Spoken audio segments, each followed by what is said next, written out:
मुझे दुख और तकलीफ इस बात की है कि मैं अगर हिसार में आऊं और आपसे ये कहूं कि मुझे हिसार के किसी म्युनिसिपल स्कूल में चपरासी बना दो, तो आप कहोगे राजीव भाई आपकी क्वालिफिकेशन क्या है, और मैं कहूं मेरी कोई क्वालिफिकेशन नहीं है, तो आप मुझे म्युनिसिपल स्कूल का चपरासी भी नहीं बनाओगे। और कल को मैं हरियाणा का चीफ मिनिस्टर बन के आ गया, तब क्या करोगे? उसी जीरो क्वालिफिकेशन पर मैं हरियाणा का अगर चीफ मिनिस्टर बनकर आया तो आप मेरे गले को मालाओं से लाद दोगे और जिंदाबाद इतनी करोगे तो सारा शहर बहरा हो जाए। ये विडंबना है हमारे देश की। जिस व्यक्ति को मिनिमम क्वालिफिकेशन के आधार पर किसी स्कूल का चपरासी नहीं बनाया जा सकता, वो व्यक्ति मुख्यमंत्री हो सकता है, राज्यपाल हो सकता है, प्रधानमंत्री हो सकता है, राष्ट्रपति हो सकता है। विडंबना इस देश की पता है क्या है? जिस व्यक्ति ने जिंदगी में कभी खेत में हल नहीं जोता वो कृषि मंत्री। सालों साल इस देश में शिक्षा मंत्री ऐसे लोग रहे जो कभी स्कूल नहीं गए पढ़ने के लिए। मैं बस नाम नहीं ले रहा हूं, बाकी आपको सब पता है। इस देश में एक व्यक्ति ने जिंदगी में कभी चाय की दुकान नहीं चलाई, वो देश का वर्षों वर्षों वाणिज्य मंत्री रहा जिसने दुकान नहीं चलाई कभी।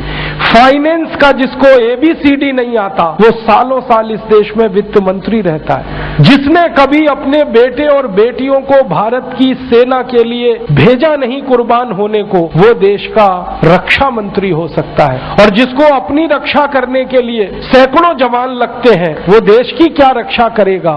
सोचो आप।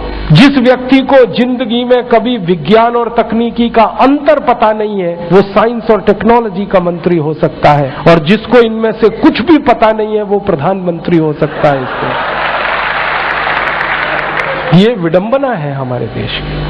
अज्ञानी व्यक्ति ज्ञानियों पर शासन कर सकता है, और हमारे शास्त्रों में कहा गया है, वेदों में कहा गया है कि अज्ञानी व्यक्ति जब ज्ञानियों पर शासन करे तो समझ लेना देश और समाज का बंटाधार ही होना है। हमारे देश में यही हो रहा है। हर अज्ञानी ऐरा गहरा नत्थू खैरा जो किसी नेता की चप्पलें उठाता था, जो किसी के जूतों में पॉलिश करता था, जिसने कभी किसी नेता के घर में रोटियां बना के खिलाई, वो राष्ट्रपति पद तक लोग पहुंचे हैं। ऐसी स्थिति हमारे देश में। उनकी क्वालिफिकेशन ही एक है कि कभी किसी बड़े नेता के रसोई में रोटियां बना के खिलाई तो राष्ट्रपति हो जाओ भैया। ऐसी बंदर बांट मची है इस देश में। और ये उस देश में जिसकी आजादी के लिए 7,32,000 लोग कुर्बान हुए, उस देश में। मुझे बहुत दुख होता है, तकलीफ होती है। अभी एक सच्ची घटना मेरे साथ घटित हुई। मैं एक दिन कानपुर गया था, तो कानपुर के रेलवे स्टेशन पे उतरा। उतरने के बाद शहर में बाहर आने के लिए नीचे पुल पर से उतर के आया तो एक छोटी सी चाय की दुकान थी। उस पर एक बेटी और एक माँ और एक छोटा सा बेटा आपस में बात कर रहे थे। वो क्या बात कर रहे थे? वो कह रहे थे, माँ हम गरीब क्यों हैं? तो कान में मेरे शब्द पड़ गए। मैंने कहा ये इस तरह का प्रश्न कोई अपनी माँ से पूछे तो मुझे लगा ये कोई साधारण लोग नहीं है, कुछ तो इनमें असाधारणपन है। चल के पूछा जाए कौन लोग हैं, परिचय लिया जाए। तो मैं गया उस दुकान पे, मैंने पूछा आप लोग कौन है? तो उन्होंने कहा कि हम तात्या टोपे के परिवार के लोग।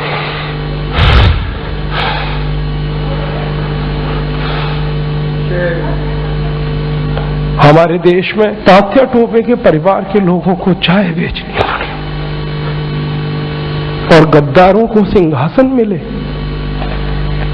ऐसा ये देश हो गया। जिन लोगों ने तात्या टोपे को मरवाया था वो इस देश में मुख्यमंत्री रह चुके हैं, आपको मालूम है। और एक एक राज्य के नहीं, दो दो राज्य के मुख्यमंत्री रह चुके हैं। तात्या टोपे का गुप्त पता जिन गद्दारों ने अंग्रेजों को बताया था, उस खानदान के कई लोग इस देश में मंत्री रह चुके हैं। झांसी की रानी लक्ष्मीबाई को जिन्होंने मरवाया था वो इस देश में मंत्री रह चुके हैं। और तात्या टोपे जिन्होंने जवानी लगा दी देश के लिए, उनके परिवार के लोग चाय बेच रहे हैं। ये देश है और ये अब बर्दाश्त नहीं होता, और ये बर्दाश्त होना भी नहीं चाहिए किसी को। सारे देशभक्त हमारे वीडियो को लाइक, शेयर और हमारे चैनल को सब्सक्राइब करें। जय हिंद।